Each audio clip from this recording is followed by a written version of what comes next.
This is the IELTS listening test. You will hear a number of different recordings, and you will have to answer questions on what you hear. There will be time for you to read the instructions and questions, and you will have a chance to check your work. All the recordings will be played once only. The test is in 4 parts. At the end of the test, you will be given 10 minutes to transfer your answers to the answer sheet.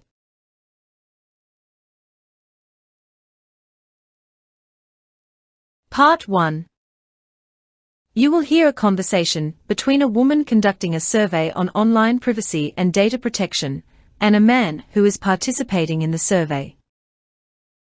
First, you have some time to look at questions 1 to 5.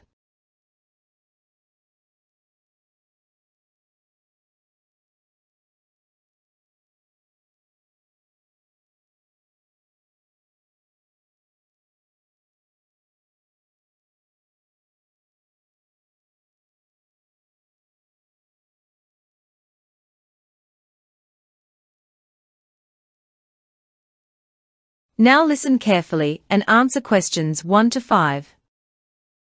Excuse me, sir. We're conducting a survey on online privacy and data protection to gather information about how people are managing their online security in this digital age. The results will help us better understand the challenges individuals face, how to improve public awareness. Would you be willing to participate? Sure, I can spare some time for that. Great, thank you. To start with, could I have your name, please? Yes, it's Oliver Matthews. Thank you, Mr. Matthews. Now, could you please provide your age and occupation? I'm 34 years old, and I work as a software developer. I see. That's an interesting field. Do you work remotely or from an office? I actually work from home most of the time, but I do go into the office a couple of times a week. And why do you sometimes choose to work from home instead of going into the office? Well, working from home gives me more flexibility, and I find I can concentrate better without the usual office distractions. Plus, it saves me a lot of time on commuting, which I can use to be more productive or to have a better work-life balance. That sounds convenient. Now I'd like to ask about your online habits. How often do you shop online? I shop online quite a bit, probably 2 or 3 times a week. I find it more convenient than going to physical stores, especially for things like electronics or books. That's very common these days. And which devices do you typically use to browse the internet? Mainly my laptop when I'm working or shopping, but I also use my smartphone when I'm out and about, especially for checking emails and social media. Do you feel comfortable sharing personal information online, such as your address or phone number? Not really. I'm always a bit cautious about that. I prefer not to share personal details unless it's absolutely necessary, and I always look for secure websites before entering any sensitive information. That's understandable. Have you ever had any issues with your online privacy being compromised? Well, yes, actually. About a year ago, I got a notification from my email provider that someone had tried to access my account from a location I didn't recognize. I immediately changed my password and enabled 2-factor authentication. That must have been concerning. Do you use any other methods to protect your online privacy? Yes, I use a VPN whenever I'm connected to public Wi-Fi, and I have antivirus software on all my devices. I'm also careful about what I share on social media and try to stay informed about the latest privacy risks. It sounds like you take your online security seriously. Do you also monitor your online activity for any suspicious behavior? Absolutely. I regularly check my accounts for any unauthorized transactions or logins. I also get alerts from my bank whenever a purchase is made, so I can react quickly if something looks off. That's a good practice. Let's move on to some specific questions about your online behavior.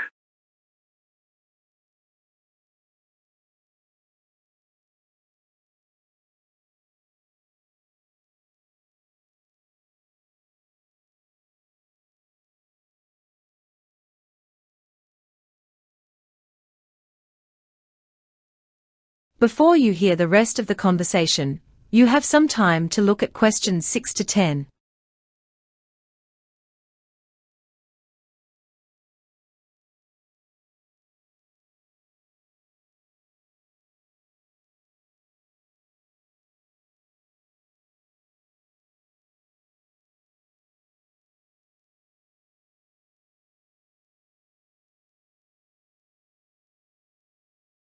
Now listen carefully and answer questions 6 to 10. You mentioned that you use a VPN for privacy. Can you tell me more about why you use it and whether you think it's effective? Sure. I use a VPN mainly when I'm on public Wi-Fi networks, like in cafes or airports, because it encrypts my internet traffic and hides my IP address. I think it's quite effective in preventing unauthorized access to my data. Plus, it gives me peace of mind knowing that my browsing history and online activities are more secure. That makes sense. What about your use of social media? How do you handle privacy on those platforms? I'm very cautious on social media. I've set my profiles to private, so only people I know can see my posts. I'm also selective about the information I share, especially when it comes to my location or personal detail. I avoid posting things like my home address or phone number, and I rarely check into places in real time. That's a smart approach. Do you ever review the privacy settings on your accounts? Yes, I review them regularly, especially after there's been a news story about a data breach or if the platform updates its privacy policy. I also try to stay updated on new privacy features that social media platforms introduce. That's good to hear. Now, regarding online shopping, do you take any specific steps to protect your data when making purchases? Definitely. I always make sure that the websites I use have HTTPS in the address bar, which indicates a secure connection. I also use payment services like PayPal or Apple Pay whenever possible, instead of entering my credit card details directly on the website. This adds an extra layer of security. Those are very good practices. Are there any other concerns you have about online privacy? Yes. I'm quite concerned about the amount of data that companies collect about us. It feels like every website and app is tracking what we do, and I'm not always sure how that data is being used or who it's being shared with. I'm particularly wary of targeted advertising. It's a bit unsettling when you see ads for things you were just talking about with a friend. That's a valid concern and one that many people share. Do you take any steps to limit the data companies can collect about you? I do my best. I use browser extensions that block trackers and cookies, and I often clear my browsing history. I also try to use privacy-focused search engines like DuckDuckGo, which don't track your searches. But it's hard to completely avoid data collection these days. It certainly is. Thank you for sharing your insights, Mr. Matthews. Your responses have been very helpful for our survey. You're welcome. I hope the survey helps to raise awareness about online privacy.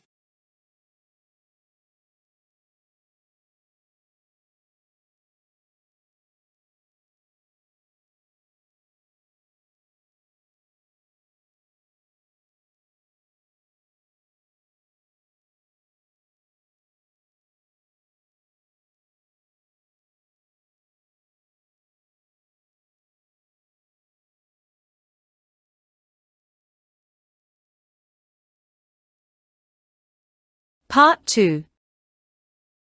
You will hear a talk about the renovation of a hospital. First, you have some time to look at questions 11 to 16.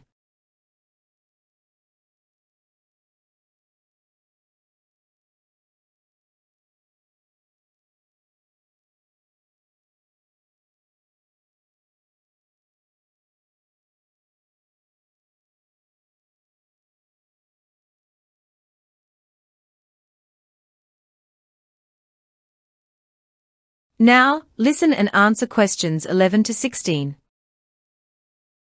Good afternoon, everyone, and thank you for joining us today. I'm Dr. William Fraser, the Director of Renovations here at St. Andrew's Hospital. We're very excited to share the results of the extensive renovation project that has been taking place over the last 4 years. This has been a monumental task, but I'm pleased to say that the hard work paid off. Today, I'll walk you through some of the key changes we've made to improve the hospital's facilities and services. Let's start with the emergency department. The old department was struggling to cope with the increasing number of patients we see on a daily basis.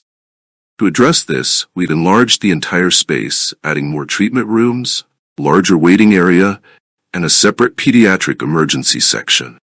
This will greatly reduce wait times and improve the overall experience for our patients. Next, the maternity ward has undergone significant changes. The previous ward was outdated and in dire need of modernization. We've not only modernized the facilities with state-of-the-art equipment, but we've also added private birthing suites, a new neonatal intensive care unit, and comfortable accommodations for families to stay close to their loved one. Moving on to the main entrance, which is the first impression our hospital gives to visitors. We wanted to create a welcoming and efficient space, so we totally rebuilt the entrance area. We now have an expanded reception area with clear signage, more seating, and dedicated spaces for patient transport services. It's a vast improvement over the old, cramped entrance. The pharmacy has also seen some big changes. In the past, it was located in a rather inconvenient spot, far from the main hospital services. We've now relocated it to a central position on the ground floor, close to the outpatient clinic and the main entrance. This will make it much easier for patients to pick up their medications after their appointments. Now, let's talk about the cafeteria. The old cafeteria was functional, but not exactly a place where you'd want to spend time. We've replaced it with a brand new facility that offers a variety of healthy meal options, comfortable seating, and a pleasant atmosphere. We've also added an outdoor seating area that will be open during the warmer months. Finally, the parking area. This was a major issue for both patients and staff, with limited spaces and a confusing layout. We've enlarged the parking area significantly, added clear signage, and created dedicated parking zones for emergency vehicles, staff, and patients with disabilities. We've also added a new parking management system to make finding a spot quicker and easier.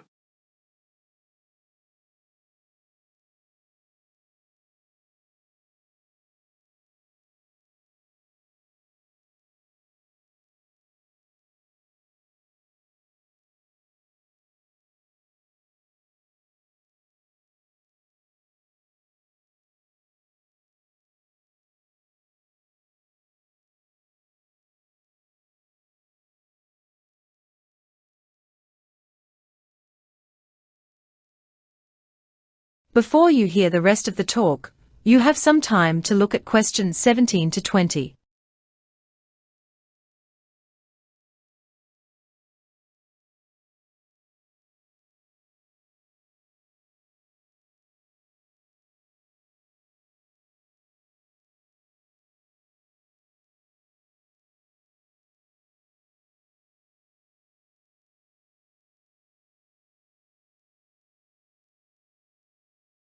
Now listen and answer questions 17 to 20. In addition to these structural changes, we've introduced several new services to better support our patients. One of the most significant is the new Patient Information Center, which you'll find near the main entrance.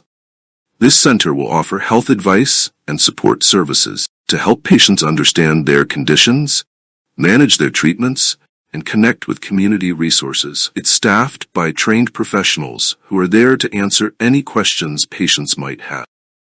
We've also expanded our surgical facilities, with 6 new operating theaters added during the renovation. These theaters are equipped with the latest technology, allowing us to perform a wider range of procedures more efficiently and with better outcomes for our patients. For expectant mothers, we're introducing free workshops every Thursday. These sessions will cover topics such as prenatal care, childbirth, and parenting. We believe these workshops will be a valuable resource for our community, offering support and education in a relaxed and friendly environment. Finally, our outpatient clinic has also been upgraded. We're now offering online appointment booking for all outpatient services, making it easier for patients to schedule and manage their appointments. This new system is designed to be user-friendly and accessible, allowing patients to book appointments from the comfort of their own homes. Now, I'd like to thank you all for your attention and invite you to explore the new facilities. We're confident that these improvements will greatly enhance the patient experience at St. Andrew's Hospital. Thank you.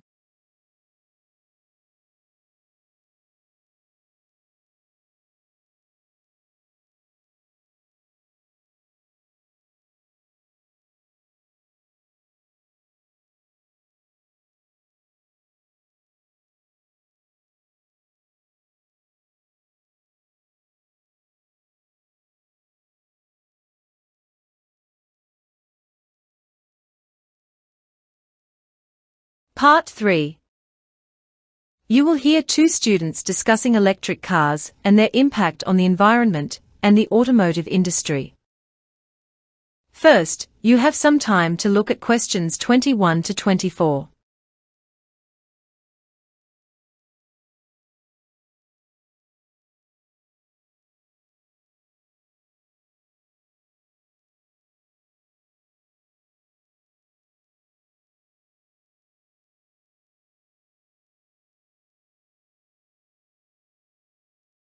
Now listen carefully and answer questions 21 to 24. I thought the seminar on electric cars we attended yesterday was really enlightening, don't you? It's fascinating to see how far electric vehicle, EV, technology has come in just the past decade. The advancements in battery life and charging infrastructure were particularly impressive.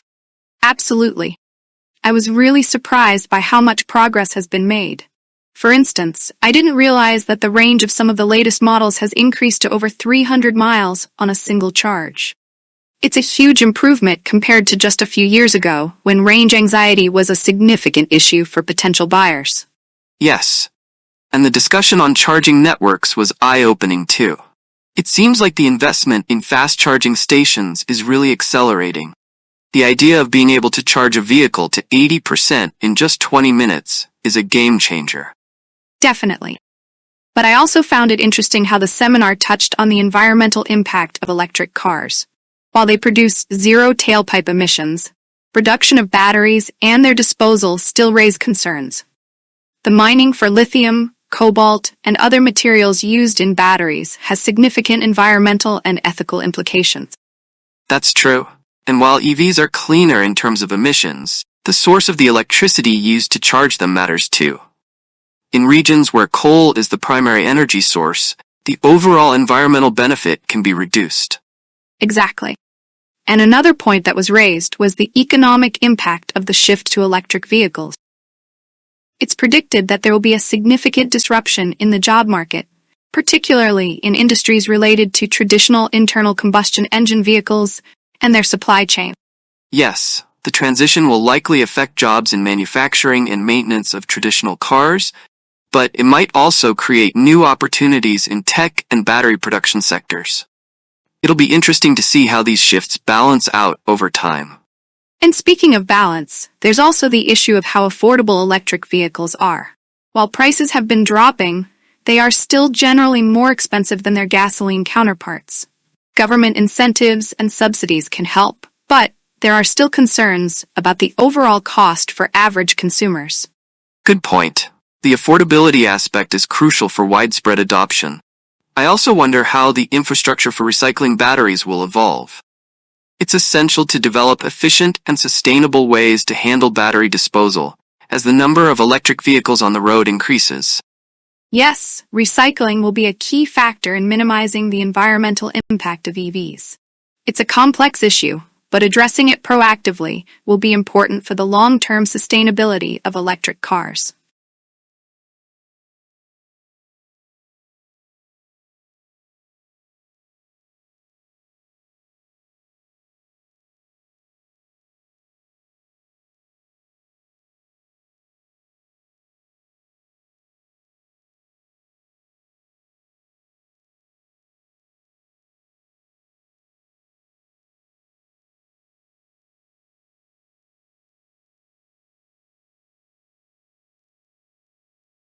Before you hear the rest of the discussion, you have some time to look at questions 25 to 30.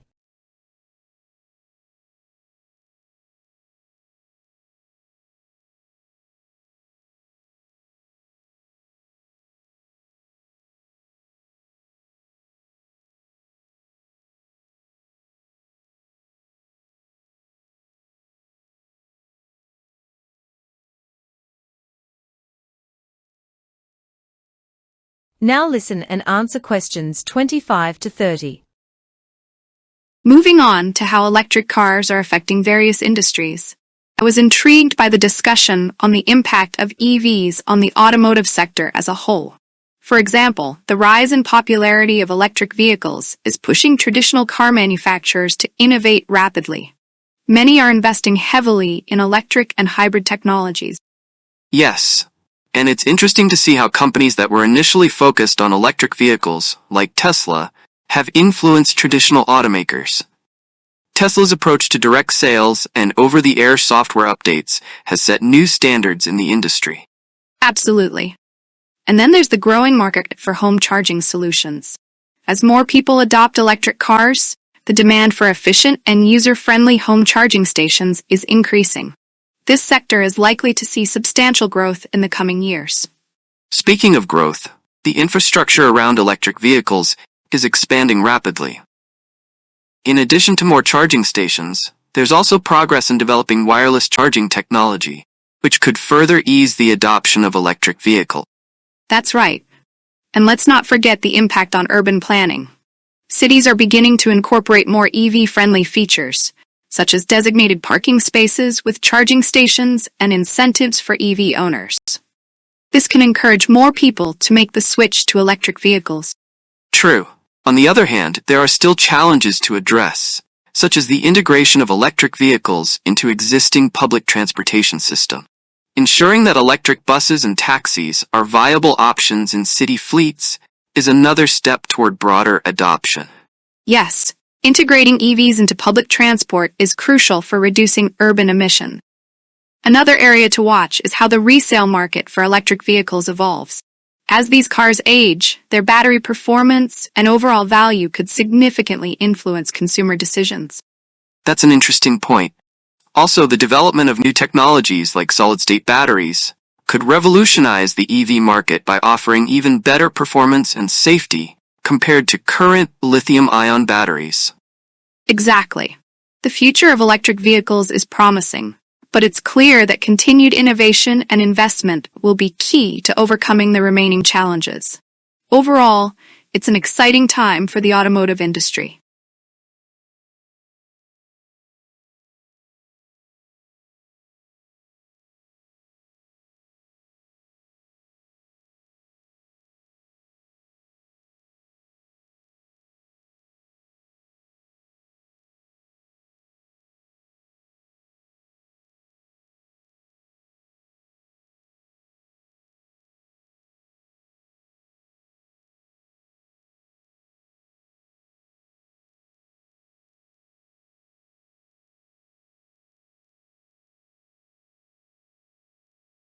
Part 4.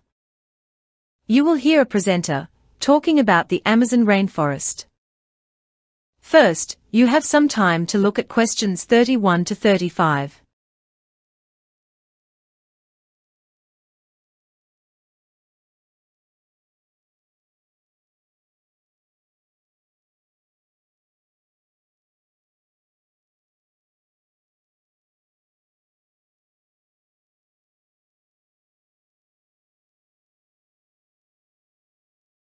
Now listen carefully and answer questions 31 to 35.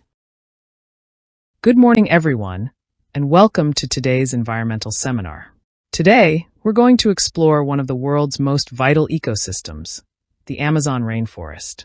The Amazon is often referred to as the lungs of the Earth because it produces about 20% of the world's oxygen.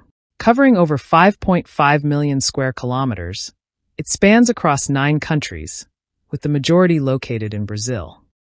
The Amazon rainforest is home to an incredible diversity of life.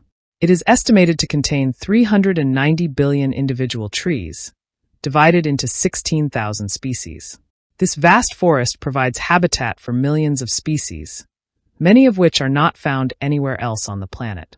Among these are iconic animals such as jaguars, sloths, and the harpy eagle, as well as countless insects, plants, and microorganisms.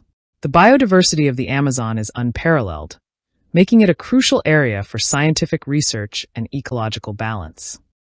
The climate of the Amazon is typically hot and humid, with average temperatures ranging from 25 to 30 degrees Celsius. Rainfall is abundant, exceeding 2,000 millimeters annually in many areas, which sustains the lush vegetation. This moisture contributes to the rainforest's dense canopy, which regulates temperature and water cycles both locally and globally. One of the most remarkable features of the Amazon is its river system. The Amazon River, the second longest river in the world, flows for approximately 6,400 kilometers and discharges more water than the next 7 largest rivers combined. This river system supports an array of aquatic life, including piranhas, pink river dolphins, and numerous fish species that are vital for local communities. Unfortunately, the Amazon rainforest faces significant threats from human activities. Deforestation is the most pressing issue, driven by logging, agriculture, and infrastructure development. Large swathes of forest are cleared each year for cattle ranching and soybean cultivation. This not only reduces biodiversity, but also contributes to climate change, as the trees that are cut down release stored carbon dioxide into the atmosphere.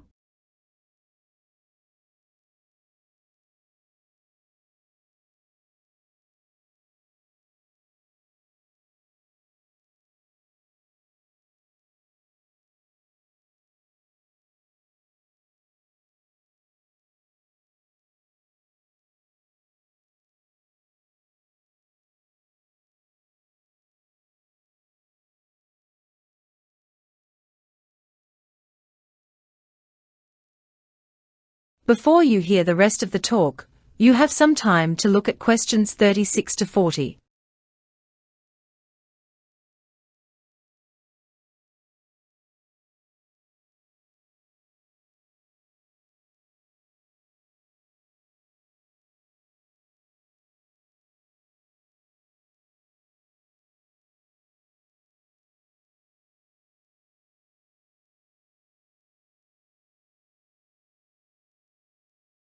Now listen and answer questions 36 to 40.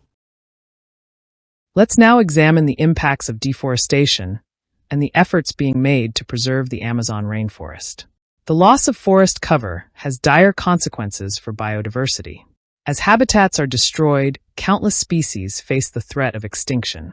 This loss of biodiversity disrupts ecosystems and diminishes the ecological services they provide, such as pollination, seed dispersal, and water purification. Another major impact of deforestation is climate change. Trees play a crucial role in absorbing carbon dioxide from the atmosphere. When they are cut down and burned, the stored carbon is released, contributing to the greenhouse effect and global warming. The Amazon rainforest itself is also affected by climate change. Altered rainfall patterns and increased temperatures are causing more frequent and severe droughts, which further exacerbate forest fires and degradation. In response to these challenges, various conservation initiatives have been implemented. Governments and non-governmental organizations are working to establish protected areas within the rainforest. These reserves are designed to conserve biodiversity and provide a refuge for endangered species. In addition, sustainable land use practices are being promoted to reduce the impact of agriculture and logging on the forest. Agroforestry, which integrates trees with crops and livestock, is one such practice that helps maintain forest cover while supporting local livelihoods. Indigenous communities play a vital role in the conservation of the Amazon. These communities have lived in harmony with the forest for centuries, using traditional knowledge to manage the land sustainably. Recognizing their rights and involving them in conservation efforts is crucial. Many projects now focus on empowering indigenous groups, ensuring they have the resources and authority to protect their territories. International cooperation is also essential. The Amazon is a global asset, and its preservation requires collaboration across borders. Agreements such as the Amazon Cooperation Treaty Organization, ACTO, bring together Amazonian countries to address common environmental issues and promote sustainable development. Public awareness and consumer choices can drive positive change as well. By supporting sustainable products and reducing the demand for goods that contribute to deforestation, individuals can help protect the rainforest. Campaigns and educational programs raise awareness about the importance of the Amazon and the actions people can take to safeguard it. That concludes our talk for today. Thank you for your attention, and I hope you've gained a deeper understanding of the Amazon rainforest and the efforts to preserve it.